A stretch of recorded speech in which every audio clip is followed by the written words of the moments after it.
I purchased my first property at 17. I'm now 37, so that was 2 decades ago. But it was always in the single family space, land development, entitlement, condo flipping, just, a lot of little smaller deals all along my 20s and early 30s.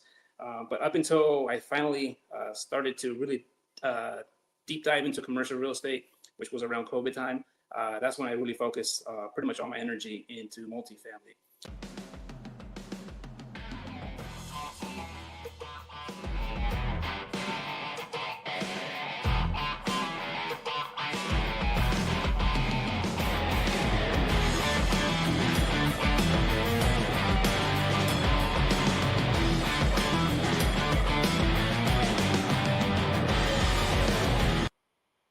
Hey, good morning, everybody, and welcome back to this week's Multifamily Unplugged. Glad you're here. Hope you're having a great weekend. And if you're new to the show, hey, I appreciate you being here. And obviously, somebody who cared about you in your life told you about us and told you when we're going to air and when we're going to be on. So I'm grateful to them and glad you're here. And if you are somebody who thinks somebody should be here, make sure to pass this link on to them. Thank you.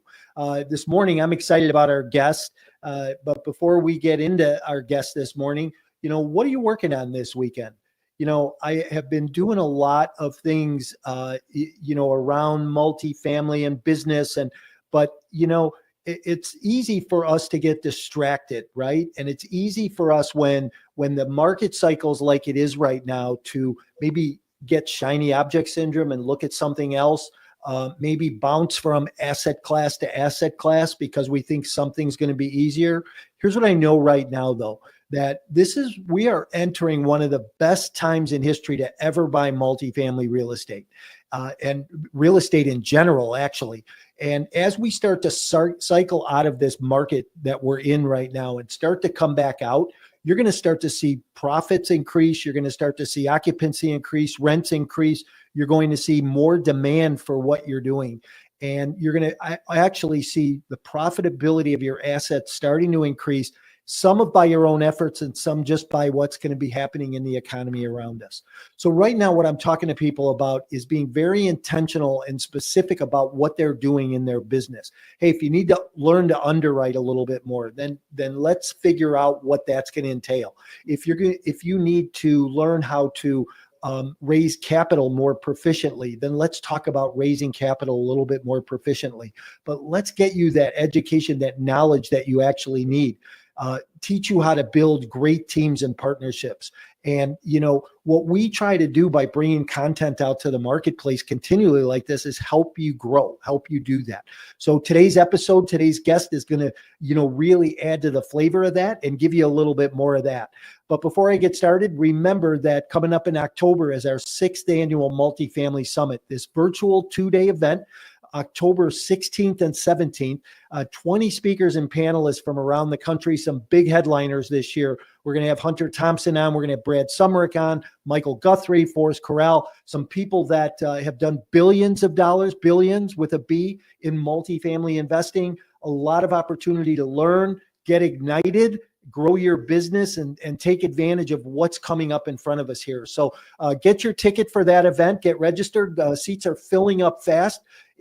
Go to multifamily25, that's multifamily25.com. Get your ticket, and we'll look forward to seeing you at this year's event. And listen, if you upgrade to the VIP seat, you're going to be able to participate in some offline events that are going to benefit you the evening before and time around the event. So looking forward to seeing everybody at the event this year. Hey, my guest this morning, Hector Garcia. Hector's with Passive Partners. They're a hotel conversion company, and I am super interested in this. I heard Hector speak at a meetup that I host in Vegas just a few weeks ago, and we had talked after that and decided, hey, this would be a great platform to have Hector on to talk about a strategy that he uses in making multifamily come back alive again. Remember, we're buying businesses here that are in many cases broken that we're trying to add value to, and this is one way of doing it. So let's bring Hector back in.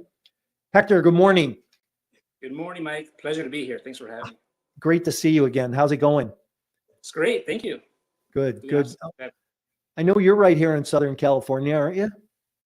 Yes. I'm Mexican. My parents, both, grew up in Mexico. They brought me here when I was 3 years old, but I grew up in Orange County, Southern California, pretty much my whole life. So I'm a local to California. That's awesome. Awesome. And listen, we won't hold the Mexican thing against you at all, because my best friend in the world is Mexican, and he always makes jokes about that. And it's a lot of fun. So plenty of time. Don't worry. Yeah. It's awesome. Hey, listen, before we get going here, one question I always ask my guests, and I'm going to write a book on this, right? And I'm going to call it the one word. But in one word, what best describes you personally and professionally? Good question. Top of mind, I would say partner, because I'm a partner to a lot of people, and they rely on me to grow their network, grow their cash flow. And I consider them, essential partners in my deals as well. Even though they're limited partners, they're still my partners. So, I really pride myself in being a good operator and a good partner to them. So I would use the word partner. That's awesome. I love that, because, I think we need to treat the people around us as partners, whether they're somebody who is a tenant, an investor, the partners that are designated as partners, right? And then, there's those ancillary partners that we have. We've got vendors, we've got contractors, we've got subcontractors, all of those people. I just think that, the employee-employer relationship is really, kind of non-existent in what we do. And for us to be able to say that this person who helps grow my business is really my business partner, because, hey, it goes back to what Zig Ziglar said years ago, which is, if you help enough other people get what they want, you'll ultimately get what you want. And that's really a partnership concept, Absolutely. So tell people a little bit about yourself, what you do, what your background is, and how you got into this hotel conversion business. Yeah, well, I've been, in real estate, investing in real estate since a young age. I purchased my first property at 17. I'm now 37, so that was 2 decades ago. But it was always in the single family space, land development, entitlement, condo flipping, just, a lot of little smaller deals all along my 20s and early 30s. But up until I finally started to really deep dive into commercial real estate, which was around COVID time, that's when I really focused pretty much all my energy into multifamily. And that's what led me to purchase my first multifamily property, previously to not having any partners. So this was all my own money. And I purchased a 20-unit apartment deal in San Bernardino, California. That was my first deal that I ever did in the commercial world, in the multifamily space. Well, let's talk about that deal. I love that. It's a 20 unit, right? And a lot of people, come into business and they think, oh, I can only do a 4 unit, or I can, I have to have hundreds of thousands of dollars and go do a 200 unit deal. But your first unit was a 20 unit. So what, tell us a little bit about that property and how you purchased it, and, what you did to that. Was that a conversion project, or was it just a standard buy and hold? Originally, it was going to be a buy and hold. I was looking for equity upside previously to purchasing that. And I want to just reiterate, it's very important for anybody going into multifamily space to first educate themselves. So I really dove really deep into multifamily, understood what cap rates, NOI, forced appreciation, what all that meant. And that's what led me to find this property. And it checked off all my boxes. And it was going to be a buy and hold. The only box I did not check out, which I didn't even vet, was a neighborhood. So it turned out to be a war zone, very bad neighborhood. And that's the reason why I ended up selling it. So lesson learned, you got to also check out the neighborhood, not just, rent upside, equity upside, cash flow. That was all beautiful on paper. But up until I was head over heels on the property, I realized it wasn't a bad neighborhood. I ended up selling the property 18 months later. But it was a really great lesson. I could explain on why I purchased it and what the upside was on the deal, if you'd like me to. Yeah, let's talk about that deal. Go ahead. I want to hear more about it. I know my listeners do as well. Yeah, sure. When I purchased it, it was right in the middle of COVID. So as you know, in California, we have that rent moratorium. Half of the building wasn't paying rent. So I knew that from the start. I also knew that let me ask you a question. So when you bought it, did you get a discount because people weren't paying rent and the NOI was lower? Yes and no. I paid based on a price per unit, knowing that the price per unit in the neighborhood was a lot higher. and the cap rates were still pretty decent because the rates were still pretty low at that time. So in paper, numbers wise, it was a great deal, but it had a lot of hair. Half the people weren't paying weren't paying rent. The building was in distress. It was in a bad neighborhood. So there were some negatives to it, but that was my sweat equity going in to try and fix and remedy all those problems. And so let me ask you this. Let's talk about the financing piece of that.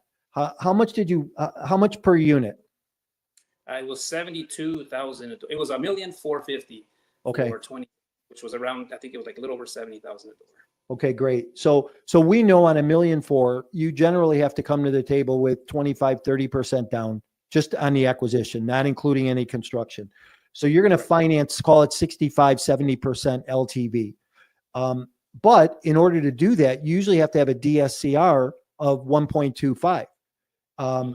Did this property have a DSCR of that? No, it was actually negative. So you couldn't purchase this property with traditional financing, a DSCR loan, a loan. So we had to go a bridge loan, basically a hard money loan. So the rate was high. It was, I think, 9% at the time. But I came in with only 20%. With closing costs and everything, it was around 300,000 that I had to put down. So that was my first deal. 300 grand down, no cash flow. Half the tenants weren't paying rent.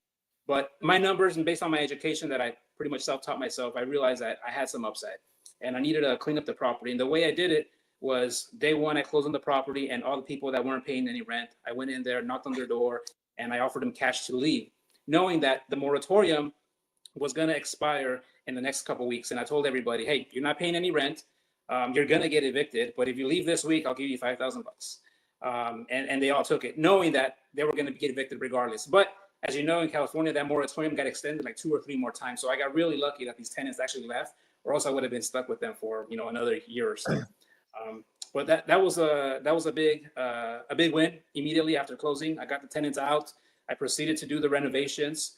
Once the renovations were complete, new tenants were moving in, and the rents had doubled. So going from $700 to $1,150, $1,200 was the rent that I finally achieved once the building was stabilized. So 18 months later, fast forward, I sold that building for $2.8 million, which is double our purchase price from 18 months ago. Netted a little over $1 million, or just shy of $1 million on that first deal.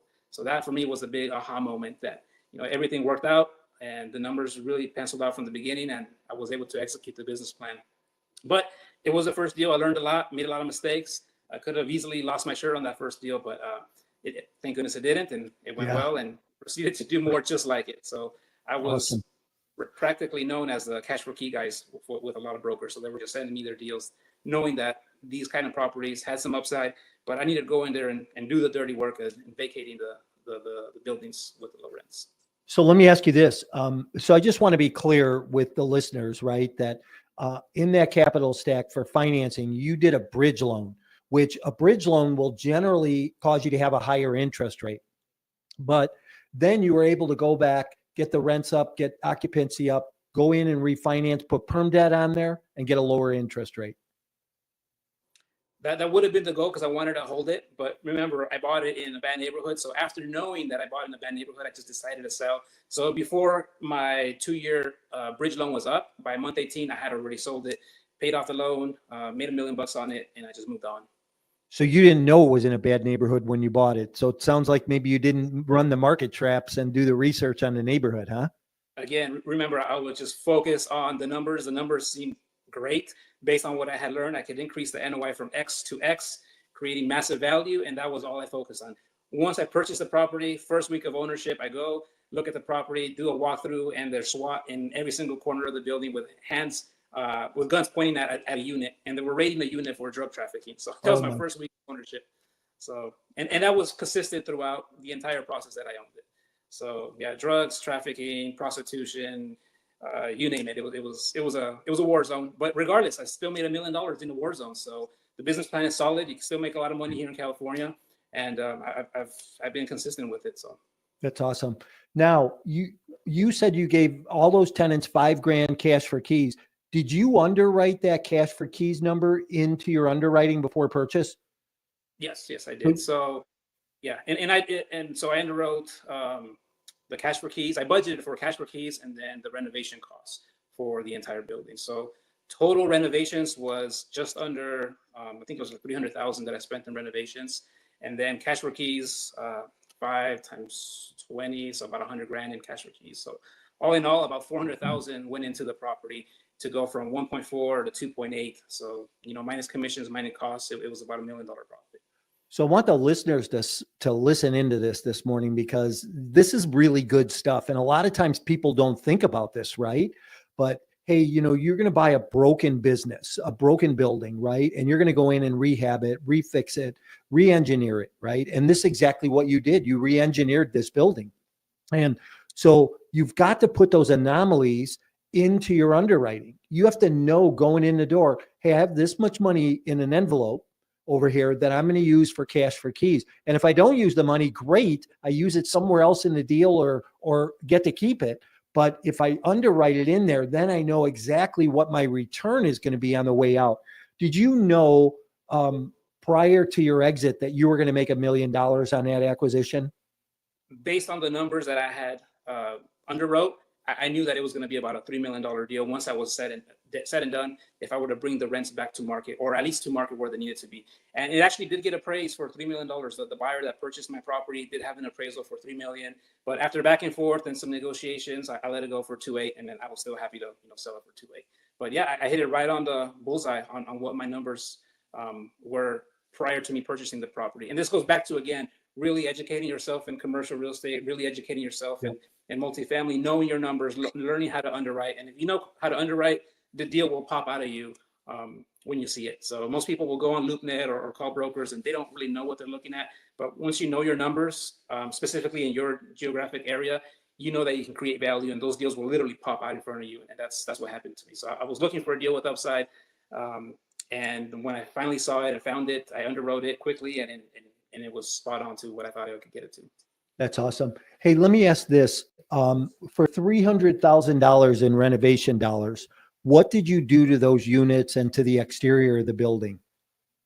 Sure. Exterior was paint. I did some little bit of roof work. I did do windows.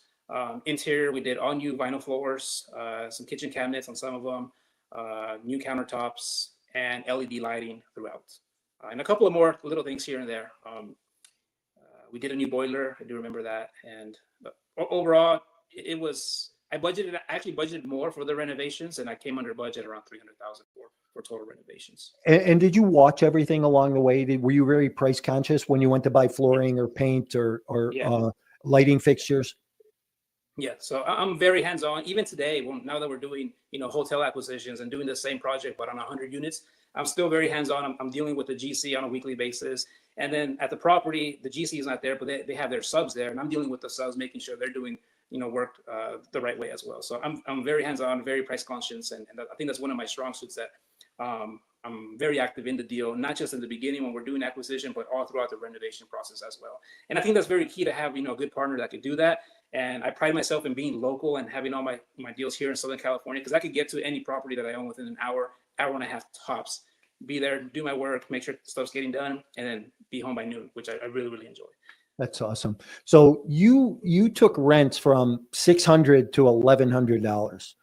What did you have to do in that renovation to really make that unit pop? What was that extra that tenants went in and you really gave them the wow factor of a new experience that they were going to have in this building in the ghetto? Yeah, good way of putting it. Because they were new, and the tenants that live in the neighborhood, they're not used to walking into newly renovated units with new flooring, new cabinets, countertops. They're just not used to it. So, and we're priced at where the market is, if not, a little bit lower to quickly fill them. So for the units got absorbed super quickly, to answer your question. So it was a nice new product for the neighborhood.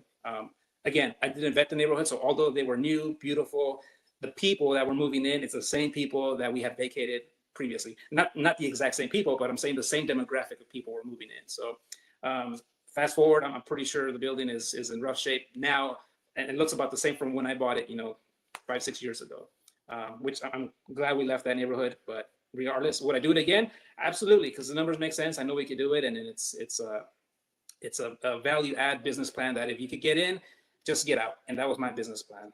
Moving forward afterwards, after the next couple of ones that we did, is I knew that I wasn't going to hold these. I was just going to come in, do my work, increase value, and then hand it over to the next guy that actually wants to operate in the neighborhood. For me, that's not me.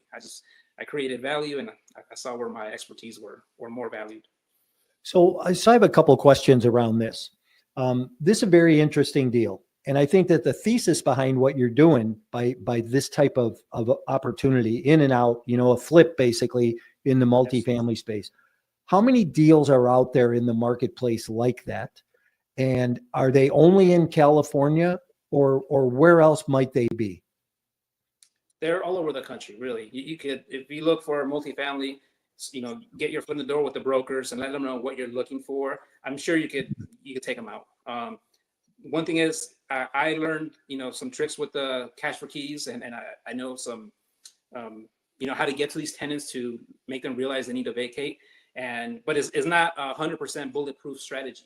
So although I was very successful with that first deal, fast forward, 2 years later, I bought a small 8-unit apartment deal in Los Angeles, where same business plan, the rents were super low. They were $700-800. The market rent for these 2 bedrooms, they were all 2 bedrooms, was around $2,500 for rent. So I knew I was going to have a huge win with this 8-unit apartment deal. After I purchased it, I proceeded to do my normal cash for keys, and not one tenant moved out. Not one tenant accepted the offer. Later, I realized that every single tenant in there was a family member, that every time there was a vacancy, they would bring in a new family member and a new family member. So over 20 years, they had created a compound of 8 units comprised of all family. I didn't feel right vacating the tenants, and I knew why they weren't going to take the offer. So that's when I said, cash for keys works great. You can make a lot of money up until you can't, if you can't vacate, you have no business plan. I have no value upside. Ended up selling the property for the same amount that I bought it for. But that was a big aha moment for me, that I could only do this up until I get caught. And this one, really was a big eye opener for me. So that's what transitioned me to only look at buildings that were either one vacant or basically just units that I knew I could turn right away. And believe it or not, in Southern California, a vacant multifamily deal would sell for higher than a fully occupied multifamily deal with tenants in it. Because the sellers and the brokers know that as soon as you take over, you do your renovations and your rent goes to market, you're going to create massive value. So a vacant apartment deal in anywhere in Orange County, Los Angeles, will sell higher than a fully occupied value add deal. And those are pretty hard to come by, but they are out there. And because they were hard to come by. Which ones are hard to come by? The vacant buildings, the vacant multifamily. Okay. Yeah. So they're out there, but the brokers, they sell them very quickly. And that's what transitioned me to look at the hotels. Because hotel market, I could purchase the property. I already know what my price per unit is day one. And I also know that day one, I have no vacants that I have to vacate. I have to pay cash for keys. So that budget that I always put to the side for cash for keys, it doesn't exist in the hotels. I know that the day we close, we're going to have a vacant building that we can immediately go in, do our renovations. And we already know ahead of time what those rents are going to be for these studio units that we're going to be transitioning from hotel to multifamily. So that's where the big aha moment and the focus went from looking at vacant multifamily, doing cash for keys, to now purchasing these motels in good locations and with great rental upside. So and we talked a little bit about that. So, the hotels you buy, they're not the old style exterior doorway hotels. They're interior hallways with interior entrances. So you're doing a really upper scale conversion from the old hotels to this new multifamily product? Yes, correct. So we don't look at the motels, we look at the hotels with interior corridors. And once these apartment or hotels to multifamily are converted, they'll show just as nice as an A-class right down the street that's getting top rent, but we're going to be slightly below to account for the size of the units. So every hotel room is roughly around 250 to 300 square feet, give or take. And those are the size of our units. So it's just enough space for a single or a couple to go in there. They'll have their own kitchenette, their own full-size refrigerator, not a mini fridge anymore. And they'll have a nice, clean, comfortable place in a good location in Orange County, next to Knott's Berry Farm, next to Disneyland, where we know the rents are very high. So just to give you an example, for these units, we'll be averaging around $2,300 per unit for a studio apartment in Orange County. And we're buying these hotel rooms for $125,000 a door. Our appraisal by CBRE is showing that we're going to be around the $26 million mark once it's done. We're buying it for 13. we're 26 once it's done as a conversion. So it's huge upside for us and all our partners involved. All studio units. All studio, correct. If this were, Do you ever get concerned about occupancy with having all studio and not having any 2 bedrooms or even 1 bedroom units? at first I did, but here in the local Southern California market, they average about 97% occupancy, even for small studio apartments. And the reason why is Southern California, very expensive place to live. Rents are extremely high. If you wanted to rent a 2 bedroom down the street, you're going to pay closer to $3,000. So for us to be at, $2,300, they're considered affordable housing for the area. So because they're affordable, even though they're smaller, the occupancy stays pretty consistent across the board. So could you take these and maybe combine 2 units together and create a 600 square foot 1 bedroom? Would that give you any more rent? Would that hurt the occupancy? How would that work? We won't do it. And very simple economics. If we combine 2 units into one for basic math, let's just say we get $2,000 for 1 unit.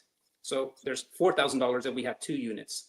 But if we combine 2 into 1, the max we could probably get is around 3,000. So it would make more sense to keep them separate, keep smaller units, and get higher gross rents by having multiple or more single units. So the one we're purchasing now, it's 104 units. We're not combining any units. We're keeping them all the same size, and we already know where our rents are going to be. So that was a question that the city asked as well. We're not going to combine any units.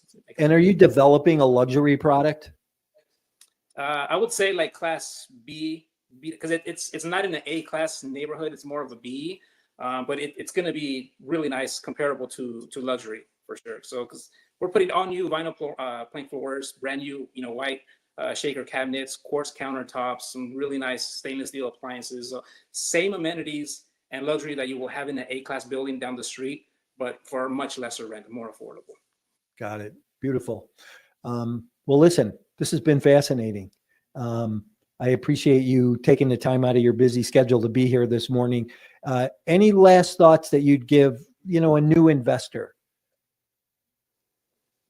Education starts with education. And if you really don't have the time to, spend hours of education, but you want to get your foot in the door, the easiest and fastest way to learn the business is being a partner, investing in somebody else's deal. I know you do a lot of multifamily as well. So I think being an LP investor in some of the deals that we do, you really get to peek behind the curtain on how these deals get done, how they get structured, how do you create value. And I think that's the quickest and fastest way to really learn the business and see if you want to really do this on your own in the future. So my word of advice is, just become an LP investor in somebody's deal. It doesn't have to be my deal, your deal, but look for a good operator that you trust, and just partner with them. But get your foot in the door that way. Yeah, that's awesome. Well, listen, I appreciate you being here. I know you do a little bit of capital raising, and you're looking for partners to come in and participate with you. Why don't you tell people how they get a hold of you? You know what? The easiest way and fastest way, just call me on my cell. It's not going to go to an AI or an assistant. It's 951-216-9730. I'm always active. So if I don't get a ring, just send me a text message. I'm very good at returning calls and messages. So awesome. Cell phone's the fastest way. And then I'll give you my, contact email and website for your listeners as well. You can put that on the show notes. Yeah, we'll put that in the show notes. And, people want to reach out to you, they definitely can. Hey, I appreciate you being here this morning. I'm going to move you back to the back room. I'm going to say goodbye to the audience, and then let's spend a few minutes together. All right. Let's do that. Thank you, Mike. Thanks again. Bye-bye. Hey, everybody. What a great episode, man. I'll tell you what, I've been in the business a long time, 30 years, right? Done residential, done construction, multifamily. And I picked up a couple things this morning. I'll tell you, for me, the biggest golden nugget was to underwrite into your underwriting the $5,000 per unit cash for keys. And, that's a big thing, because you always wonder, well, where would that money come from, right? For that ancillary thing. But here's the big thing he said, for an investor, go get the education that you need to get. Go get educated and learn what you need to learn. And I think that was just a phenomenal comment.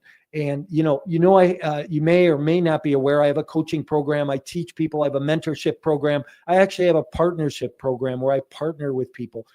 If you're somebody who's looking for getting into business, for understanding the fundamentals and the systems that will help you scale your business, you know what, reach out to me. Even let's just have a conversation. Even if I'm not the right coach for you, go get some education. You know, how much would you spend on a college education, or did you spend on a college education? And so if you did already spend that money, you know what it costs to get educated.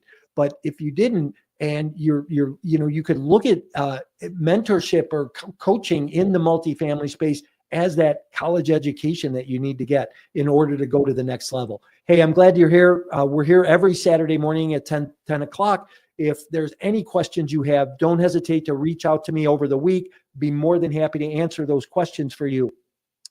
Remember, the Multifamily Summit coming up. If you want to talk about a little bit of education, October 16th and 17th, please go and get your tickets. Seats are filling up fast. You can get to the website at multifamily25. That's multifamily25.com, and buy your ticket there. Thanks, everybody. You have a great